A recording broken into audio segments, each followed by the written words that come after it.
This is the 2245THW. T stands for tremolo, HW stands for handwired. The 2045, also known as the JTM 45, was the first amplifier that Jim and his team put together in 1962, and it's the amp from whence the legend Marshall was born.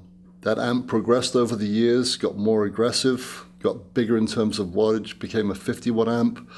But a lot of players wanted a combo. One of them was a guy called Eric Clapton. He wanted Jim to build him a 2x12 version of the JTM 45 that would fit in the back of a car. Eric was one of many guys who asked for that. Jim decided to do exactly that, and the result was the legendary Bluesbreaker that Eric used on the John Mayall album called The Bluesbreakers. Because so many people liked that amp, a very few head versions were made, and this is a revisitation of exactly that. This is what the 2245 THW is. It's a hand-wired reiteration of the legendary and hard-to-find head version of the 1962 Bluesbreaker combo amp. A couple of anomalies. A lot of people think because it's 2245 that it's 45 watts. Wrong. We fooled you. It's actually 30 watts.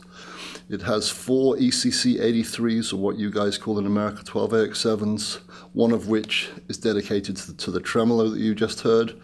And it has 2 massive KT66 Power tubes, which give you that lovely, lovely round low end. And you've got that nice sag in it as well. That comes from something called a GZ34 rectifier tube. Now, what a rectifier tube does is it rectifies the alternating current AC from the wall into direct current that the amp needs. It's a very straightforward amp. It's a 2-channel amp, but you can't switch the channels. You use either 1 or 2, or you can actually jump both channels together. If you take a cord from this cable, a little cable from this to this, it's called cable jumping.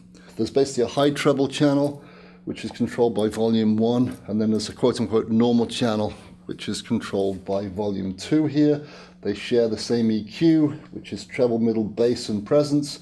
Then you've got your speed and intensity for the foot switchable tremolo. If you're wondering why there's 4 inputs, both channels have 2 inputs. Channel 1 has 2 inputs, and channel 2 has 2 inputs.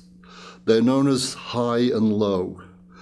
And the high one has 6 dBs more than the low one, so a lot of guitar players like to use the high one because it drives the front end more. And there you have it, the 2245 THW, a piece of history that's been revisited, as I said, with insane accuracy and care, and made in England by real human beings, not machines.